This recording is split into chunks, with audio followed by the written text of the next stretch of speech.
SEO я познакомился в 2008 году. С тех пор от старых методов не осталось и следа. Да, до сих пор существуют такие понятия, как контент и внешние ссылки. Мало того, это самые важные алгоритмы ранжирования. Разница лишь в том, что сейчас это необходимо создавать для людей, а не для роботов. Количество перестало играть важную роль, самое важное – качество. Позвольте объяснить. Ко мне обратился один из лучших моих друзей, Дмитрий, с просьбой продвинуть его коммерческий сайт. Несмотря на дружбу, он всегда скептически относился к предложениям каких-либо услуг. Дружба дружбой, а служба службой. Действительно. В качестве доказательства он потребовал данные о продвижении именно моего сайта, а не кейсы клиентов. Потому что с кейсами на самом-то деле непонятно, чья это заслуга. Возможно, это сам клиент продвинул свой сайт. Тогда я показал ему динамику роста поисковых ключей в Google согласно анализу Ahrefs, именно моего сайта SEO Quick. Он сразу при этом парировал: «Толян, а как же трафик?» Тогда я показал ему динамику роста трафика компании SEO Quick согласно Google аналитики, где видно, что мы нарастили трафик с 4700 человек до 26 тысяч человек за короткий промежуток времени. Молодец!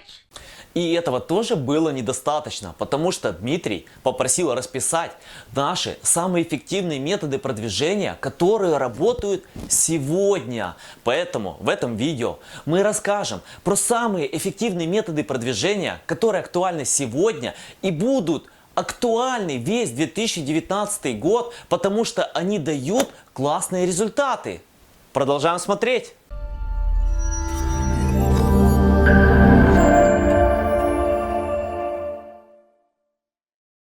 Контент сегодня необходимо создавать только для посетителя вашего сайта, для ваших клиентов, читателей или ваших покупателей.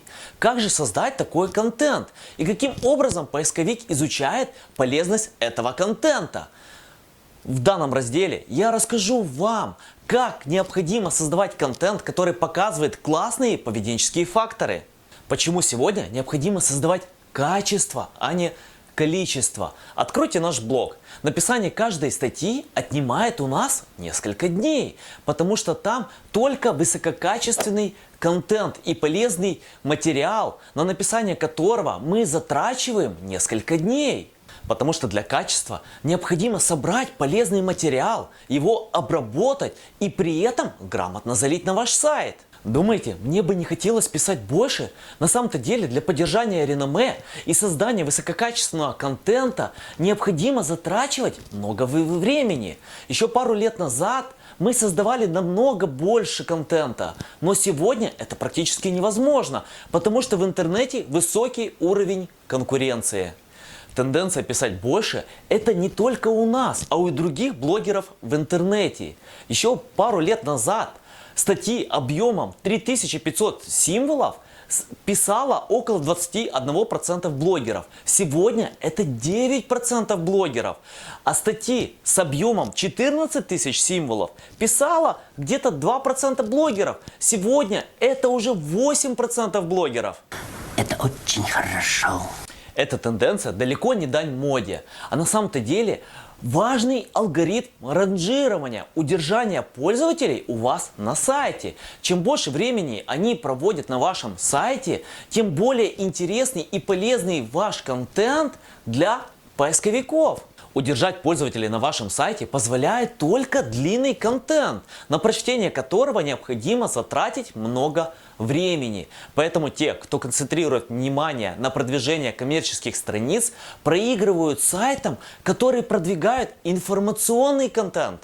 Существует теория, что поисковикам выгодно показывать в топе информационный контент, чтобы больше зарабатывать на контекстной рекламе.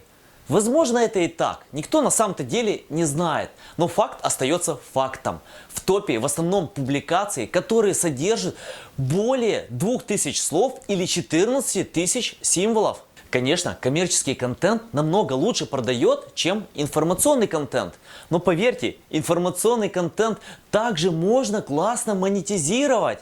Для этого в контент необходимо включать поп-ап окна или формы заполнения заявки. Даже если вы не хотите делать такую агрессивную рекламу, множество пользователей самостоятельно перейдут на главную страницу сайта или другие коммерческие страницы, где вы именно продаете ваш товар или услугу. Ну куплю я тебе iPhone, успокойся. Ты не купишь ты мне! Куплю.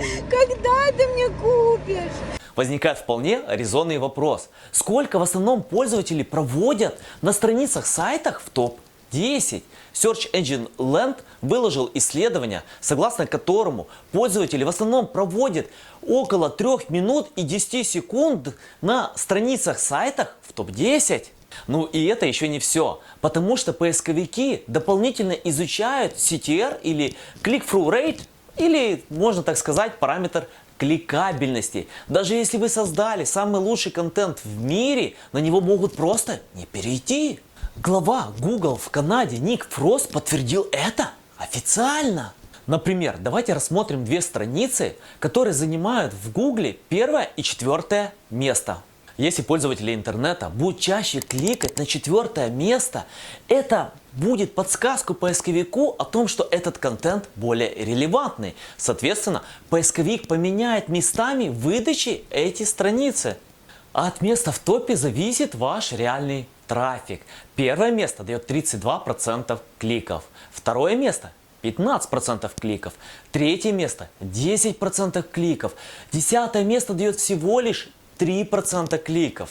Эти данные, конечно же, усредненные, но вы должны понимать, что 80% сайтов в интернете не открываются из-за непривлекательности своего названия. Как же оптимизировать под кликабельность? Для этого используйте калькулятор качества заголовков. Ссылка будет в описании. В 2019 году я буду уделять огромное внимание поведенческим факторам, время провождения пользователя на сайте и кликабельности. Ну, не останавливайтесь, дальше будет еще интересней. В основном все продвигаются в топ-10, потому что там 75% всего трафика. Первое же место дает 32% от всего трафика. Но есть одна позиция, которая выше, чем даже первое место и дает основной трафик. И дальше я вам расскажу, что такое позиция 0 и как под нее продвигаться. Позиция 0 забирает сегодня 11,7% трафика от всех запросов в интернете. Ее еще называют расширенный сниппет, блок с ответами Google или нулевая позиция. Как же оптимизировать сайт под нулевую позицию? Во-первых, вам необходимо найти те позиции, которые вы сейчас занимаете в интернете, а именно с 1 по 10 место. Для этого вы можете использовать SEMrush, Serpstat, Ahrefs, Majestic SEO, Moz или какой-либо другой инструмент. Более 99% позиций 0 берутся со страниц сайтов, которые уже находятся в топ-10 согласно анализу Ahrefs. Чтобы понять, имеете ли вы уже позиции 0, необходимо использовать какой-либо из платных инструментов, которые я уже перечислил. Для примера давайте используем Ahrefs. Я ввел свой сайт SEOquick.com.ua, выбрал фильтр с 1 по 10 место и Feature Snippet или расширенный сниппет. У меня получилось всего лишь 8 ключей. Есть над чем поработать, но нам необходимо оптимизировать другие страницы под расширенный сниппет. Поэтому выбираем просто позиции сайта с 1 по 10 место. Отсюда выбираем главных кандидатов, которые мы будем оптимизировать под расширенный сниппет. Для этого я выбрал страницу, которая у нас уже ранжируется по более чем 300 запросам в Украине. И она рассказывает про заработок в интернете. Полный же список ключей под эту страницу у нас составляет 1400 ключей. Беру весь этот список и добавляю в наш другой инструмент кластеризатор поисковых запросов. Ссылка на данный инструмент будет в описании. Закидываем весь огромный список и далее выбираем расширенные настройки. В поле «Список обязательных слов» добавляю наречия: как, где, что, почему, кто, зачем. Именно эти наречия часто отвечают на вопросы, которые используются в расширенных сниппетах. В результате я получаю список вопросов, которые потенциально могут задавать в интернете. Далее копируйте эти вопросы и закидывайте их в Google и проверяйте контент в расширенных сниппетах.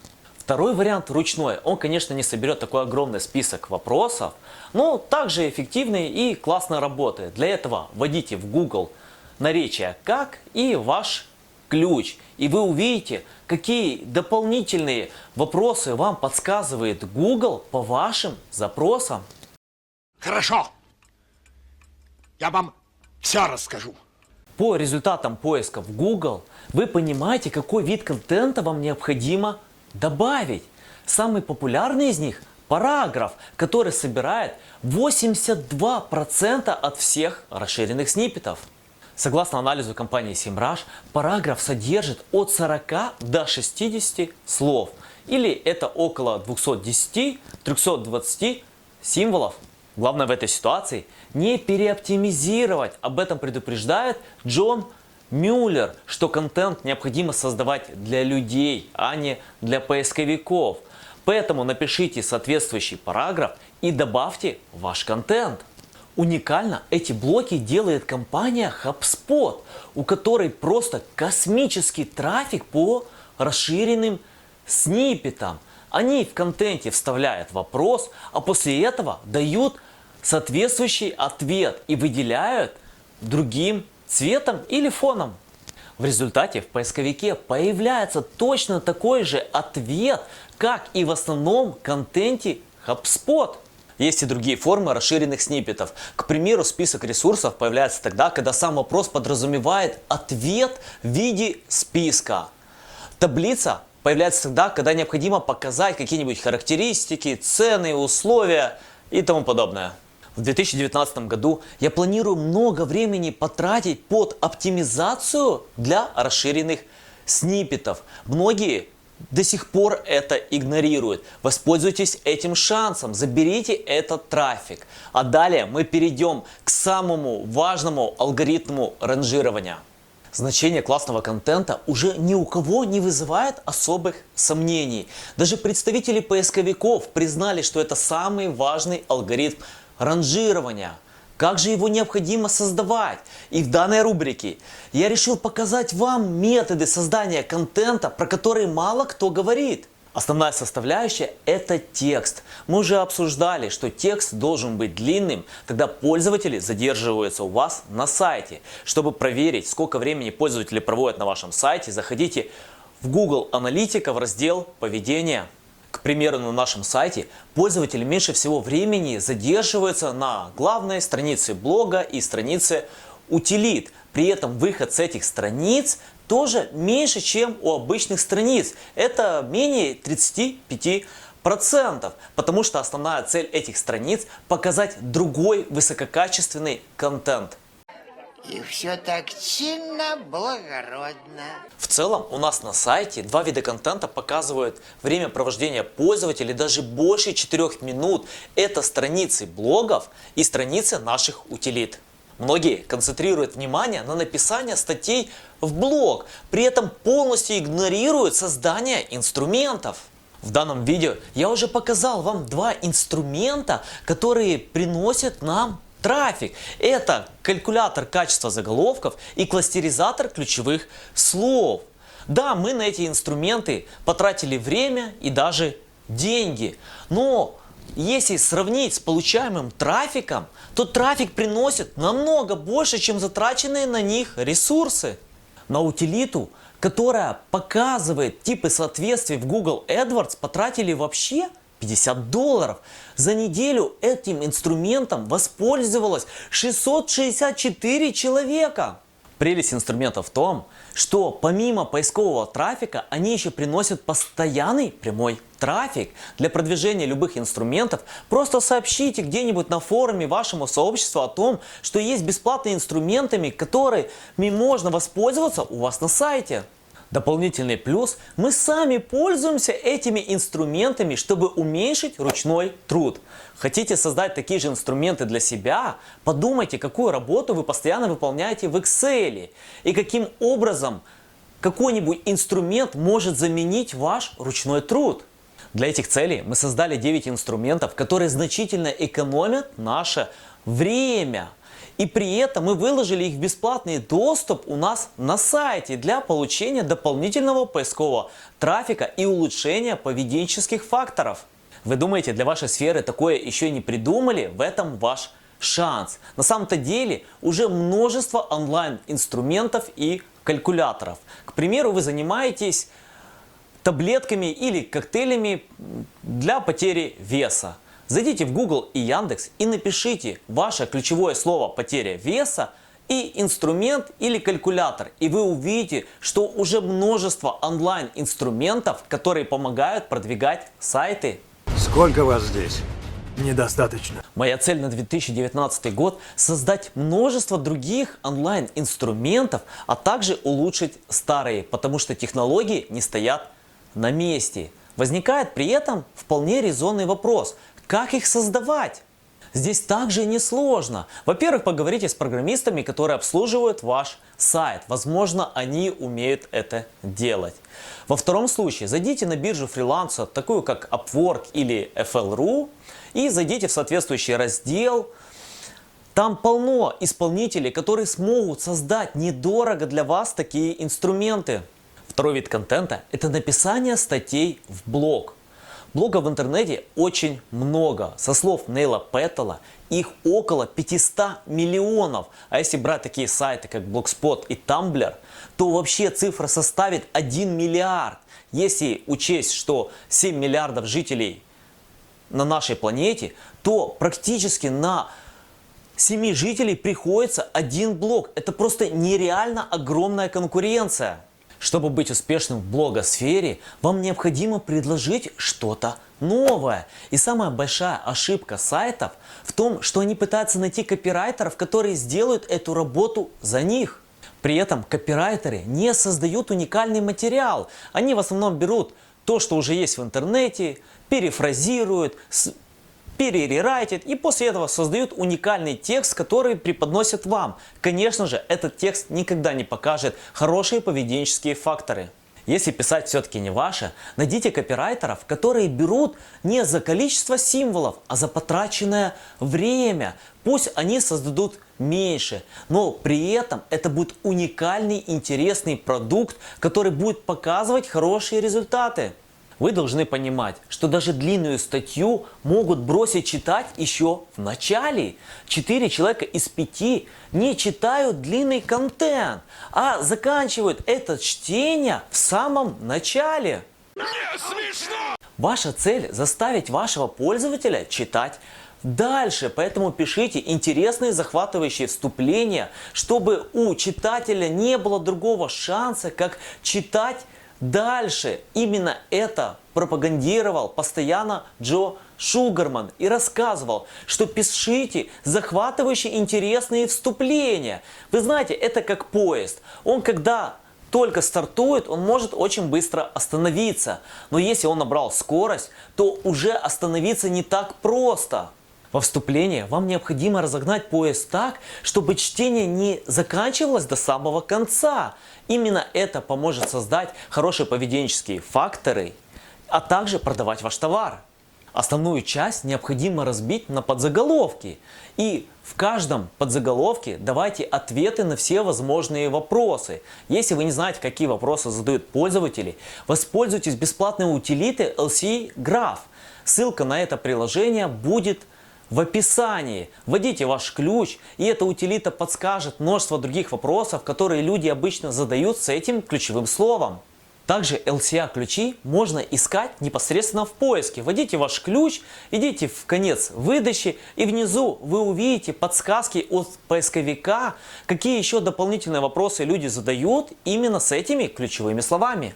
Четко. В конце каждой статьи пишите вывод, в котором кратко суммируйте все, что вы изложили в основной части. Ну а дальше мы переходим к самому противоречивому алгоритму ранжирования. Многие его не любят, потому что этот алгоритм – это внешние ссылки. Сегодня это все сложнее и сложнее создавать. Но я вам расскажу, как это можно действительно создавать классно и качественно, при этом показывать высокие показатели. Качественный линкбилдинг в основном предлагают западные компании. Русские же компании говорят про какую-то мифическую помощь, бирж-ссылок, крауд-маркетинга и других черных методов, за которые вы можете сегодня получить фильтр Пингвин или Минусинкс и не продвинуть ваш сайт. Мало того, можно забыть про трафик и похоронить полностью любое продвижение.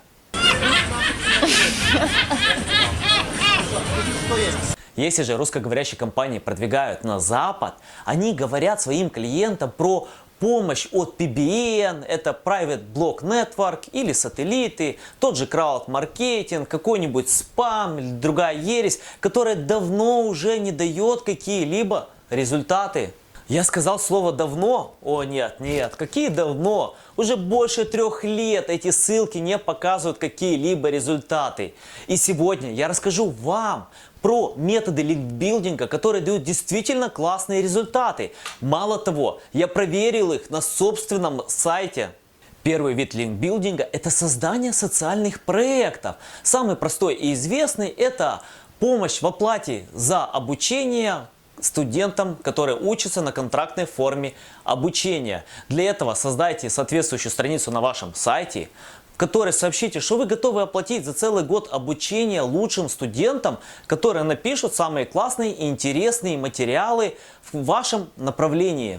Мы так и сделали. Создали свой социальный проект, выложили информацию на нашем сайте. Дальше мы распространили информацию об этом среди правительственных сайтов, университетов и других каких-нибудь официальных структур.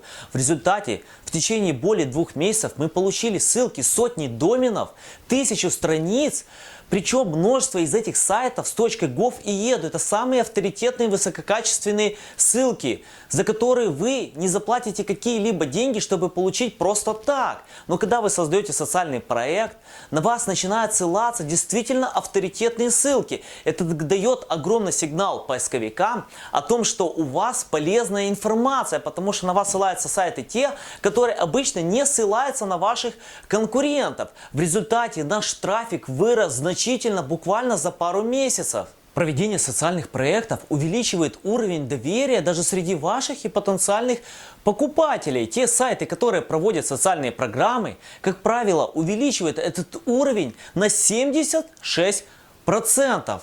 И самое важное в этом – думать не только о создании ссылок, а действительно выполнить все условия по социальной программе. Вторая стратегия – это гостевой постинг. Только не с помощью бирж-ссылок, а при взаимодействии напрямую. Для этого вам необходимо создавать действительно высококачественный и классный контент. Ученые назвали это естественным отбором. Чтобы написать такую статью, которую примет высококачественный ресурс, вам необходимо заплатить копирайтеру от 100 до 300 долларов.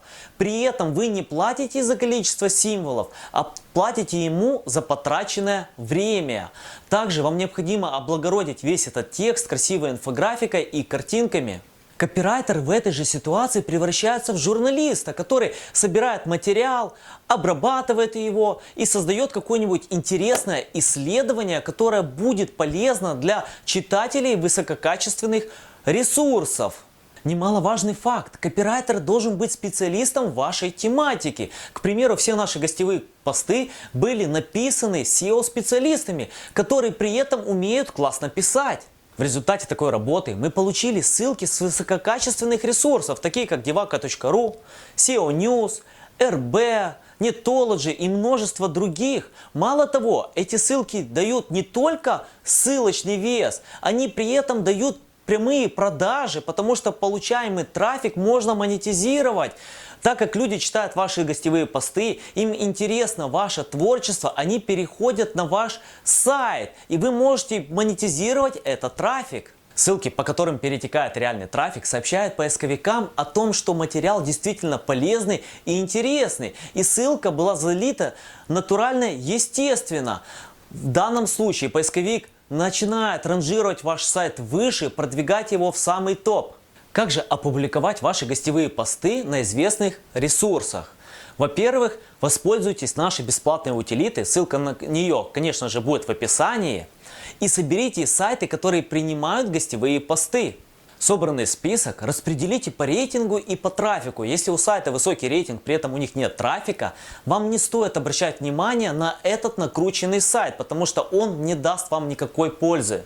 В зависимости от рейтинга сайта вам необходимо подогревать отношения, потому что редакторы получают в день сотни писем от других конкурентов, да, которые также хотят опубликовать материал.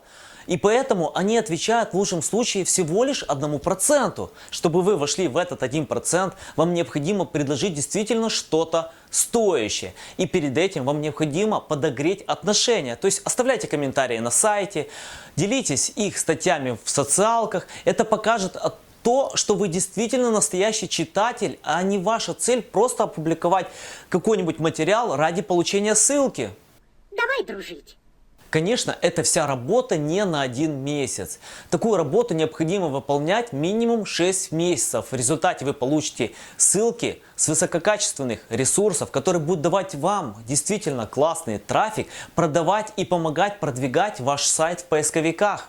Гостевые посты и социальные программы – это моя стратегия на 2019 год. Потому что я знаю, что в будущем будут получать ранжирование только те сайты, которые создают действительно качественные и полезные ссылки. А далее мы расскажем про вид контента, который вас удивит тем, что он находится именно в этом видео. И это видеоконтент. Сегодня видеоконтент помогает продвигать сайты. Мало того, он еще забирает у них огромную долю трафика. По анализу компании Cisco в 2021 году 80% всего поискового трафика в интернете будет составлять видеоконтент. Если же говорить про сегодняшний день, видеоконтент, который включен в сайт, да или в какие-нибудь статьи, или любой другой контент сайта, помогает увеличивать продажи на 67%. При этом пользователи, из-за того, что они просматривают видео на вашем сайте, затрачивают больше времени на вашем сайте, соответственно, показывают лучшие поведенческие факторы. Причем эта цифра равняется в 2,6 раза. Именно по этой причине мы включаем наш видеоконтент в наши статьи блога.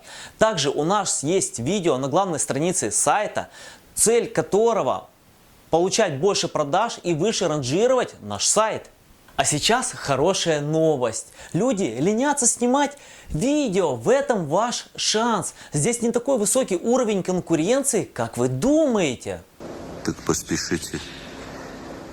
У вас мало времени. Позвольте мне объяснить. К примеру, мы написали статью «9 секретов раскрутки продвижения сайтов». По основному ключу продвижения сайта мы занимаем в Гугле всего лишь 35 место. При этом для продвижения этой статьи мы уже создали множество ссылок с более чем 56 разных высокотрастовых доменов. Основная проблема продвижения этого ключа, что тысячи других компаний также его продвигают. Соответственно, создают еще больше ссылок. Уровень конкуренции по этому ключу составляет 85 из 100. И на данном этапе рейтинг нашей страницы составляет 29. Рейтинг страниц конкурентов, которые в топе по этому ключу, составляет 45 из 100. То есть нам необходимо потратить еще больше времени для продвижения данной страницы. Основная проблема заключается в том, что мы не хотим создавать ссылки черными методами. Поэтому мы просто наберемся терпения и будем дальше продолжать продвигать нашу страницу белыми методами. Данную статью мы решили конвертировать в видеоформат и снять видео. Это видео точная копия данной статьи. При этом мы не затрачивали много времени для продвижения этого видео. Сейчас на данном этапе в YouTube мы занимаем 2-е место в поиске по ключу продвижения сайта, уступая всего лишь сайту, у которого 200 тысяч подписчиков. При этом мы не потратили много времени для продвижения именно этого видео. По ключам же SEO 2018 и множество другим мы вообще занимаем 1-е место, потому что этот контент интересный и он не настолько конкурентный, чтобы его продвинуть на такие высокие позиции. Соответственно, мы постоянно получаем дополнительный трафик и просмотры, и часть этого трафика становится нашими клиентами, платят нам живые реальные деньги. Для съемки классного видео вам не надо использовать профессиональное оборудование. Достаточно будет взять смартфон, свет и микрофон, который вы видите у меня на груди. Дальше все это видеодизайн. Здесь ничего такого сложного нет. Однозначно, на 2019 год видеоконтент – это наша цель. Снять новых, полезных, классных видосов и продвигать именно YouTube-канал. Гениально. Следующим этапом мы обсудим первый мобильный индекс. 60% всего трафика в интернете давно уже мобильный.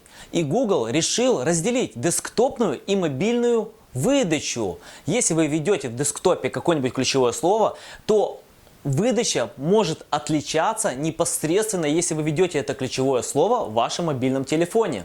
Если 5 лет назад это еще была большая проблема, мобильный у вас сайт или нет, то сегодня практически любой современный CMS, именно ядро сайта, предлагает уже изначально адаптивный дизайн. При этом еще множество сайтов, которые действительно имеют мобильную версию. Да? Чем она отличается? Это m.site.com. Адаптивный дизайн – это непосредственно сайт.com, когда контент у вас сжимается из-за уменьшения экрана, с которого просматривают ваш сайт. Поисковики все же рекомендуют использовать больше адаптивный дизайн, чем мобильную версию сайта, потому что их поисковым роботам сложно сканировать две версии сайта. Соответственно, ваш сайт будет менее сканируемый и результаты будут ниже. Вторая проблема в мобильном индексе в том, что множество CMS, именно ядер сайта, скрывает какие-то определенные элементы. Те же гамбургеры, да, это когда сжимается меню, показывается в виде 3 палочек. При этом поисковики говорят, что необходимо показывать 100% вашего контента. Хотя некоторые говорят, что гамбургеры это абсолютно нормально. При этом исследования показывают абсолютно другие данные, что гамбургеры или любые другие скрытые элементы будут не показываться и не ранжироваться в поисковиках с вероятностью 100%. Да, это жестко. Поэтому для нашего сайта мы не используем никакие гамбургеры, мы не скрываем никакие либо другие элементы, показываем полностью соответствие десктопной и мобильной версии. Содержит ли ваша мобильная версия сайта какие-либо ошибки, можно с помощью инструмента от Google. Это абсолютно бесплатный инструмент, куда вы можете добавить страницу вашего сайта, и он сообщит вам, есть ли ошибки и мобильная ли версия вашего сайта соответствует их требованиям. Второй вариант, вы можете проверить полностью весь ваш сайт в Google консоли. Да, для этого необходимо добавить код, но это уже необходимость при продвижении практически любого сайта. Далее вам Google консоль покажет все ошибки, которые есть на вашем сайте. Также есть отдельный модуль, который проверяет AMP-версию сайта, если, конечно же, она у вас есть. Моя задача на 2019 год – дальше проверять программистов, которые создают мой новый контент. Адаптивный он, соответствует ли он параметрам Google, чтобы я не потерял трафик при мобильном ранжировании. Это одна из моих основных целей на следующий год. Следующий вид трафика растет еще по темпам развития даже быстрее, чем мобильный поиск. Это голосовой поиск. Как вам такие данные? 41% взрослой аудитории уже ежедневно используют голосовой поиск для поиска информации. 20% всех запросов с мобильного поиска это уже голосовой поиск. Этот фактор уже нельзя сегодня игнорировать и необходимо учитывать при продвижении сайта. 99% информации с голосового поиска берутся с сайтов топ-10. Это означает, что вы действительно должны продвигать ваш сайт первично в топ-10, чтобы вы ранжировались также по голосовому поиску. Более 40% голосового поиска берутся непосредственно с расширенных сниппетов. То, что мы уже с вами обсуждали, то есть нулевая позиция. Неплохо. Для продвижения под голосовой поиск вы также можете создавать страницы FAQ. Да, это страницы Frequent Asked Questions, на которых вы можете отвечать на множество других вопросов. И вполне возможно, что поисковик выберет ваши ответы для ранжирования в своем голосовом поиске. В заключение хочу вам сказать, что сегодня сайты создаются для людей, не для поисковых роботов. Для продвижения сайтов необходимо создавать действительно высококачественный контент, который покажет высокие поведенческие факторы, то есть более 3 минут и 10 секунд провождения времени на вашем сайте. Также для продвижения сайта необходимо создавать высококачественные ссылки. И действительно классные ссылки – это ссылки социальных программ и гостевого постинга, но не с помощью бирж-ссылок, а при непосредственном взаимодействии напрямую. Также вам необходимо учитывать мобильную версию сайта, голосовой поиск и множество других параметров, которые помогают создавать сайт непосредственно для людей. Теперь мне интересно ваше мнение, какие рекомендации вам понравились, что вы планируете использовать для вашего сайта, будете ли вы проводить социальные программы или все же примете решение создавать инструменты для того, чтобы сообщить вашему сообществу и получать дополнительный прямой трафик. Пишите ваши вопросы в комментариях, ставьте лайки, подписывайтесь на наш канал, нажимайте колокольчик прямо здесь, и мы будем снимать дальше множество классных видосов. До новых встреч! На утилиту, которая... Второй вид контента – это...